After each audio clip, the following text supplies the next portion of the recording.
누가복음 23장 44절부터 보겠습니다.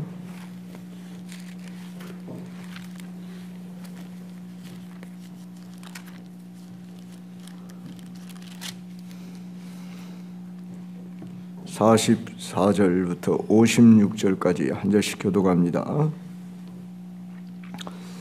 때가 제6시쯤 되어 해가 빛을 잃고 온 땅에 어둠이 임하여 제9시까지 계속하며 예수께서 큰 소리로 불러 이르시되 아버지 내 영혼을 아버지 손에 부탁하나이다 하고 이 말씀을 하신 후 숨지시니라.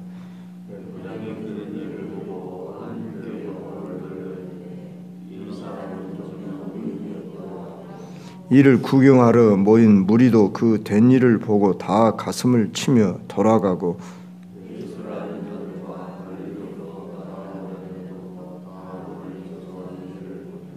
공의 의원으로 선하고 의로운 요셉이라 하는 사람이 있으니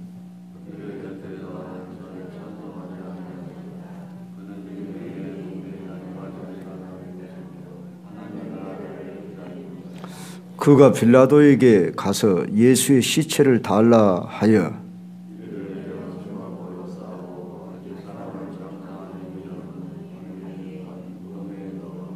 이 날은 준비일이요 안식일이 거의 되었더라.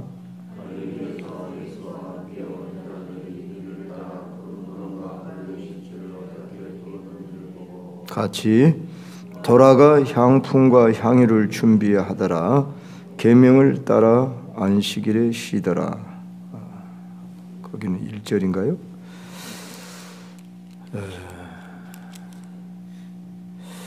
이제 죽으시고 장사된 예수, 이런 제목으로 말씀을 드립니다.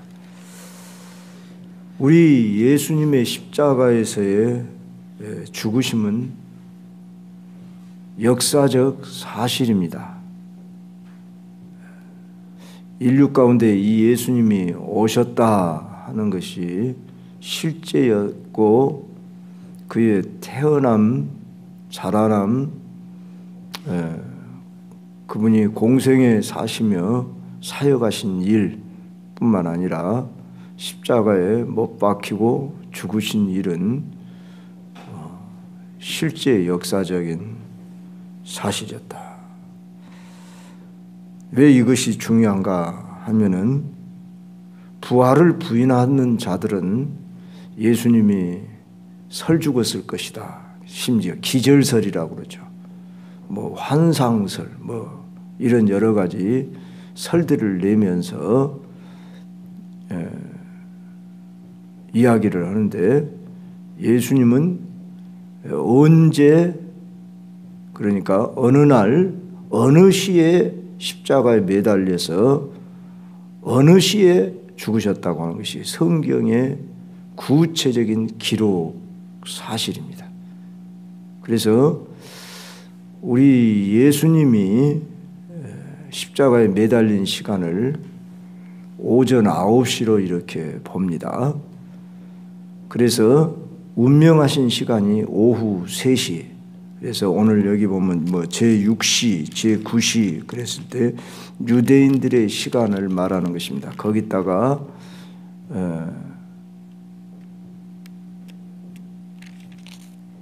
가령 6시에다가 6을 더하면은 낮 12시가 되는 거예요. 9시에다가 또 6을 더하면 오후 3시가 되는 거예요. 그래서 그렇게, 그러니까 우리는 24시간 기준으로 지금 시간을 보잖아요. 그 시대는 12시로 이렇게 시간을 봤답니다. 그래서 제1시, 2시, 뭐 12시 이렇게 참고로 마시고. 자, 우리 예수님이 십자가에서 죽으시고 운명하신 것을 분명히 46절에서 예수께서 큰 소리로 불러 이르시되 아버지 내 영혼을 아버지 손에 부탁하나이다 하고 이 말씀을 하신 후 숨지시니라 이렇게 표현해 놓고 놓고 있습니다. 다른 복음서도 참고해서 보시면 되겠습니다. 마태나 마가나.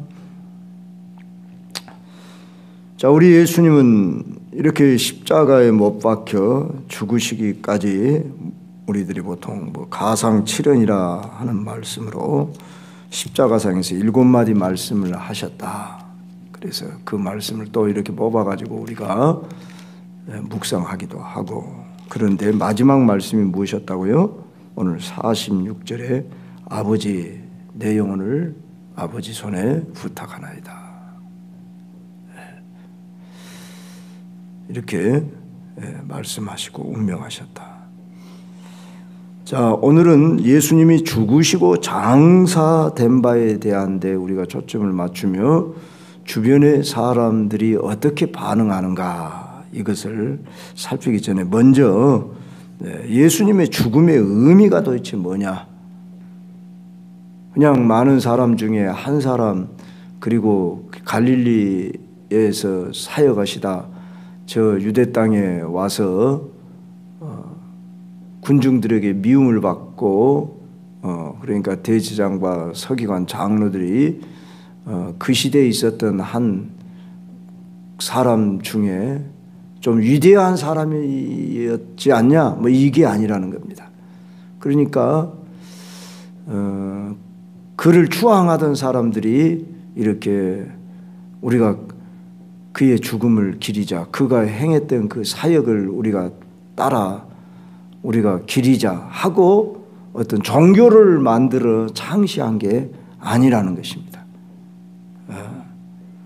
우리 예수님의 죽음을 제가 세 가지로 이렇게 표현해왔습니다. 첫째, 예수님의 죽음은 대속의 죽음이라.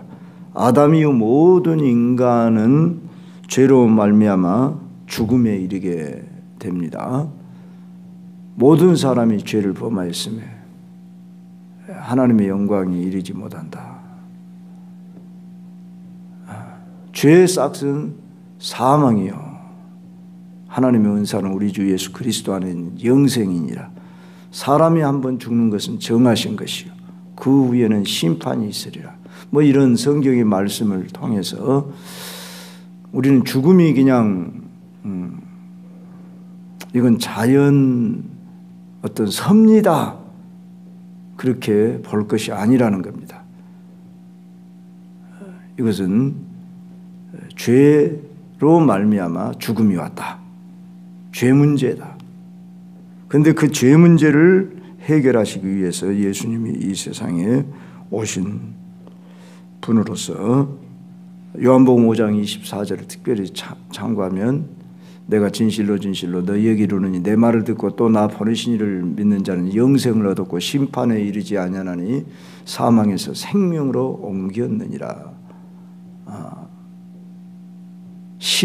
사망에서 생명으로 옮기도록 영생을 주기 위한 길로 우리 예수님을 보내셨기 때문에 예수님 믿는 길 외에는 다른 길이 없습니다.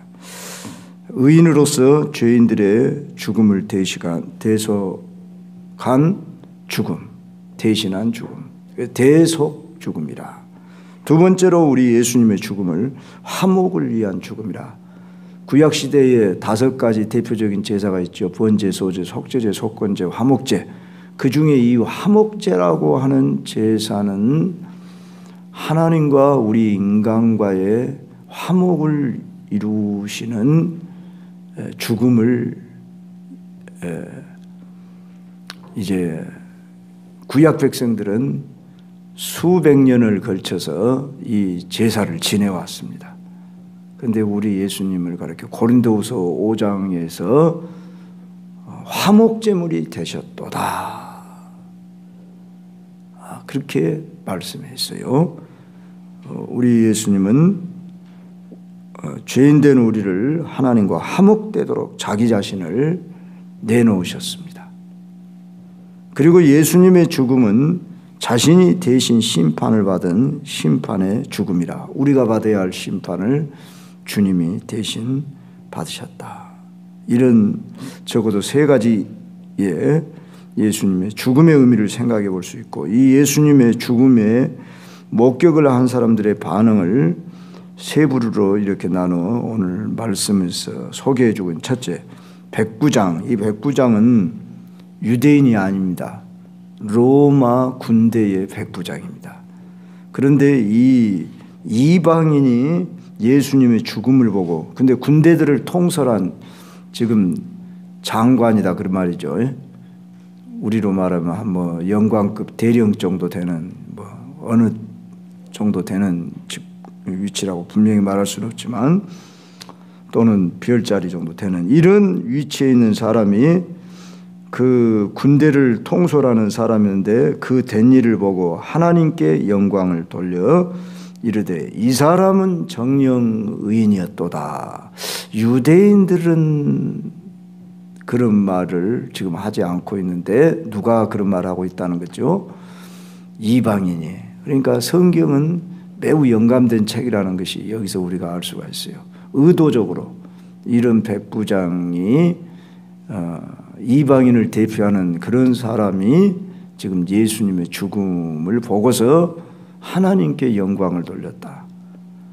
그러니까 저 이방 세계에 있는 사람도 예수의 죽음은 보통 사람의 죽음이 아니었다. 그리고 예수님의 죽음을 의인의 죽음이라 이렇게 표현하고 있다는 것이죠. 그리고 48절로 49절에 보면은 예수님을 알고 갈릴리로부터 따라온 여자들도 그렇고 나옵니다. 구경하던 무리를 비롯해서 마지막까지 예수님의 죽음을 지켜보던 그 여인들이 다 가슴을 치며 돌아가고, 또는 멀리 서서 이 일을 보니라. 증인으로서 이들이 가슴을 치며 돌아갔다. 이런 예수님의 죽음이 있기까지는 다른 복음서를 보면은 여기 44절에 그런 말이 나오죠. 해가 빛을 잃고 온 땅에 어둠이 임하여. 그러니까 6시로부터 낮 12시면 태양이 이렇게 그 가장 강하게 비치는 시간인데 갑자기 흑암이 몰려오면 온 땅에 어둠이 임해서 제9시까지 계속됐다. 그 말이죠. 이런 천지의 변동의 상황도 나타나고, 예수님의 죽음이 있을 때 또 다른 복음서인가를 보면은 뭐 바위가 터지고 뭐 어쩌고 죽은 자들이 뭐 살아나고 뭐 어쩐 이런 얘기들이 나옵니다. 그러니까 그 심상치 않은 그런 예수님의 죽음의 마지막 순간을 다 지켜보던 자들이 자기들의 가슴을 치며 돌아갔다. 우리가 큰 죄를 졌구나. 그걸 깨달았다는 거죠. 그런데 예수님의 죽음을 보던 여인들 중에 마지막까지 지켜보는 여인들이 마태복음의 27장을 참고해 보면 막달라 마리아 또는 다른 마리아라고는 이름들이 나옵니다. 그리고 예수님의 시신을 이제 준비하여서 이렇게 안장하기까지 우리 예수님은 이 땅에 오셔서 자기의 소유가 하나도 없었지요. 마지막 자기가 걸치고 입었던 그 옷까지도 다 빼앗기고 발가벗김을 당하고 예수님은 자기 몸을 내어주셨죠. 그리고 어디 안장될 만한 그런 무덤 하나도 준비가 되지 않으신 분이셨죠. 그랬을 때 오늘 여기 50절 이하에 아리마대 사람 요셉이라는 사람이 나오는데, 이 요셉이라는 사람은 어떤 사람인가? 50절 봅시다. 공의 의원으로 선하고 의로운 요셉이라. 그들의 결의와 행사에 찬성하니 아니한 자라. 그는 하나님의 나라를 기다리는 자라. 마태복음 제가 27장 57절을 보니까 예수의 제자라 또 이렇게 나와 있습니다. 그리고 부자라 그렇게 나와 있어요. 그러니까 부자라고 그래서 천국에 꼭 못 들어간 것은 아닙니다. 그러나 부자 중에 정말 그 마음의 부자, 그게 실제적으로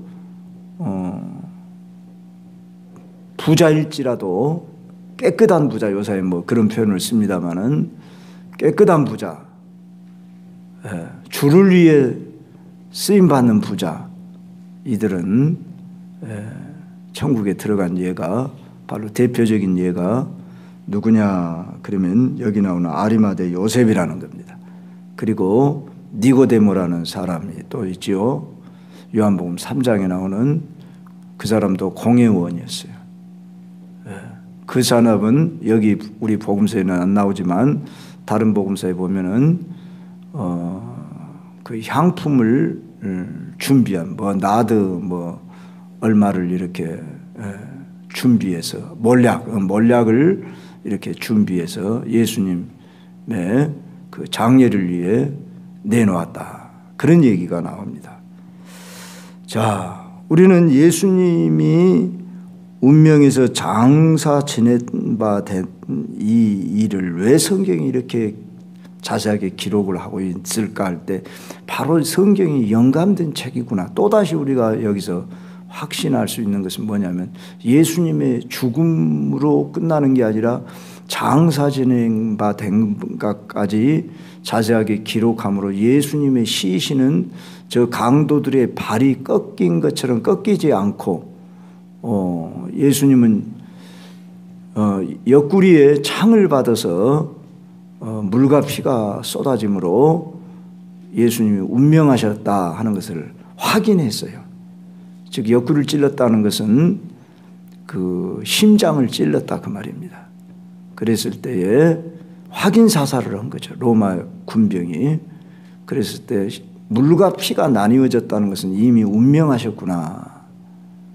그걸 확인한 거예요. 그러니까 다리를 꺾을 필요가 없어요.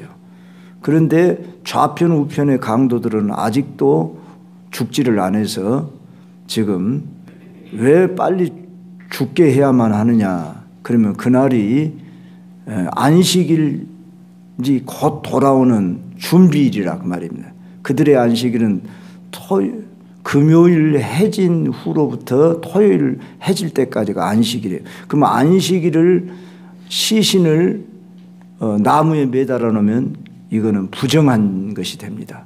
그렇기 때문에 예수님의 시신을 빨리 이렇게 장례를 치르도록 한 것입니다. 그래서 오늘 여기도 보면은 이날은 준비일이요 안식일이 거의 되었더라 그렇게 나오죠. 자, 그런데 거기에 요셉이라는 사람은 담대하게 빌라도에게 가서 예수의 시체를 달라 이렇게 하고 이를 내려 세마포로 싸고 아직 사람을 장사한 일이 없는 바위에 판 무덤에 넣어두는데 다른 복음서에 보면 마태복음 복음서 같은 보면 자기 무덤이라고 나와요. 그러니까 부자들은 어떠죠? 자기가 죽은 후에 들어갈 무덤을 미리 사놓잖아요. 자기가 죽은 후에 들어갈 그 무덤을 누구를 위해 내놨다고요? 우리들의 무덤같이 흙무덤이 아닙니다. 유대인들은 돌무덤입니다. 돌을 깎아서 돌 속에 이렇게 무덤을 두는 겁니다. 그런데 그 자기 무덤을, 새 무덤을 예수님을 위해 내놓았다 그 말입니다. 마지막 예수님의 장사 지낸 바 된 것까지도 하나님은 하나님이 예비한 사람들을 통해서 준비하고 계셨다. 또 한편을 보면 철저하게 우리 예수님은 무소유이셨다. 그런데 하나님이 다 예비하시고 무덤도 마련하셨다. 자, 여기에 쓰임받은 사람들 또 도라가 향품과 향유를 준비하더라 했지요. 그 도라가 향품과 향유를 준비한 사람 막달라 마리아 또 다른 마리아 뭐 요한나 이런 여인들의 이름이 나옵니다. 우리 예수님의 죽음과 장사는 구체적으로 실제적으로 있었던 바입니다. 우리는 예수님의 죽음, 십자가의 고난을 어떤 자세로 우리의 삶에 수용해야 할까요? 예수님의 죽음의 의미를 알면서 우리는 그 죄 문제를 해결하기 위하여 예수님이 이 땅에 오셨기 때문에 죄의 세력을 멸하고 죄의 노비 문서를 다 태워버린 것처럼 우리를 구원하기 위한 죽음으로 충분하셨습니다.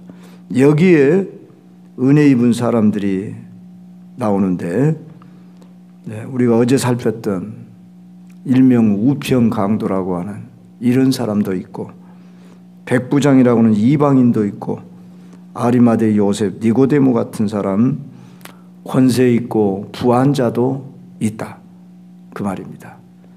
물론 여인들도 있고.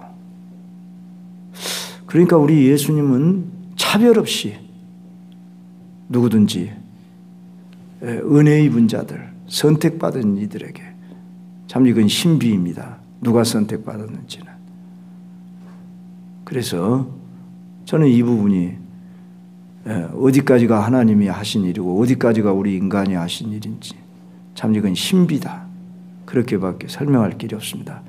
모든 것이 우리 인간이 했다 그러면은 하나님 앞에 감사할 것이 없고, 또 모든 것이 하나님이 다 하셔버렸다. 하나님이 하셨지만 그렇게 하면 우리 인간의 책임이 무효가 되는 것이죠. 우리의 어떤 자유의지가 필요 없는 것이 되죠. 그런데 하나님은 시공간 안에서 당신의 뜻을 이루시기 위해서 부르신, 얼마든지 부르신 자들, 한마디로 은혜 입은 자들 통해서 하나님의 뜻을 이루십니다. 저와 여러분도 이 시대에 태어나서 자라서 이 시대에 우리가 예수님을 믿게 된 것이 다르게는 설명할 길이 없는 하나님의 은혜입니다. 그러므로 우리에게 주어진 이 구원의 은총에 우리는 늘 감사감격하고 십자가에 죽으신 예수, 장사되시고 낮아지신 하나님이 어찌 인간의 몸을 입고 이 땅에 태어나실 수가 있을까? 이게 신비고 은혜지요. 뿐만 아니라 인간들에게 미움을 받고 비방받고 멸시받고 매맞고 죽임을 당했다. 왜 하나님은 그렇게 하셔야만 했을까? 우리가 많이 묵상해 봐야죠. 그러면서 십자가에 죽어 장사 지낸 바데까지 내려가신 주님, 이것을 자기 비하라 이렇게 읽었습니다. 이렇게 낮아지신 예수님, 우리는 이 예수님을 생각하며 다시 한번 묵상하고 주께로 나아가십시다. 우리 찬송 한 번장 더 부르고 기도로 나아가.